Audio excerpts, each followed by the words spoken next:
Red Riding Hood.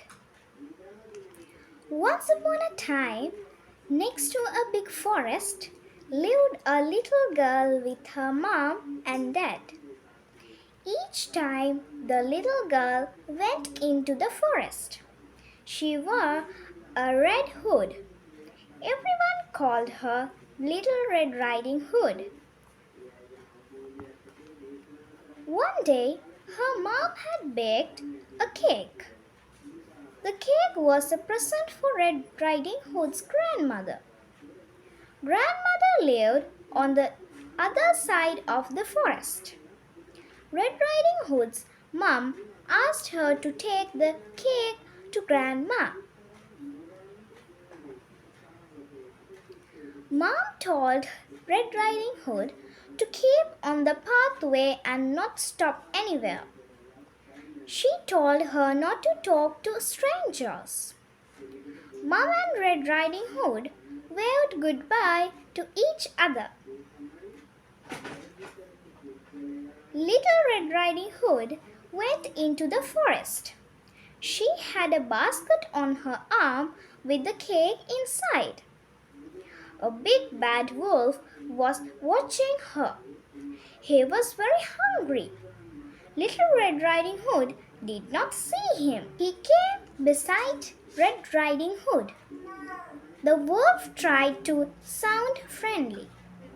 He asked Red Riding Hood where she was going.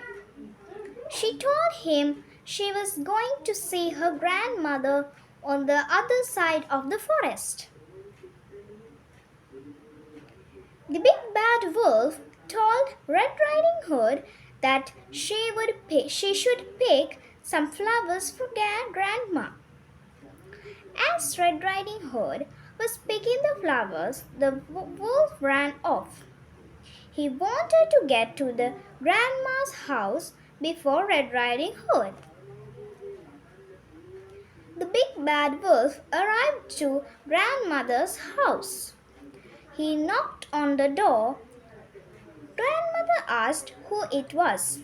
The wolf changed his voice and said it was Red Riding Hood.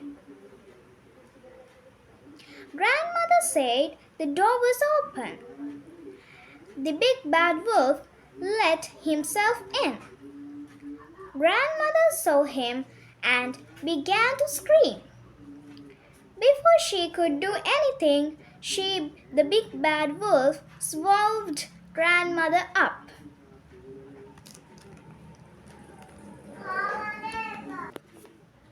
The big bad wolf was not satisfied.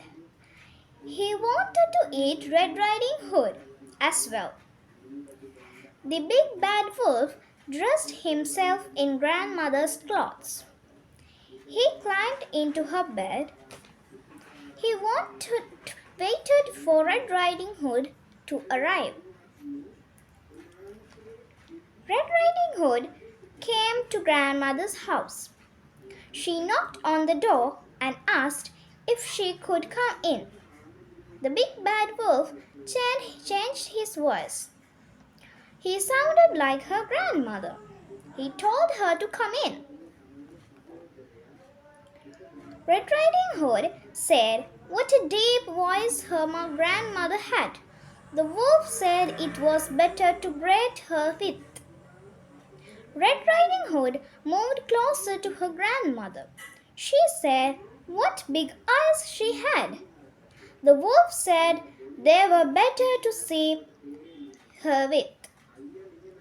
Red Riding Hood said what big ears grandmother had. The wolf said they were better to hear her with. The wolf told her to move closer. Red Riding Hood said what big teeth she had. The wolf told her they were better to eat her with. The wolf jumped out of the bed. Red Riding Hood screamed. Red Riding Hood ran from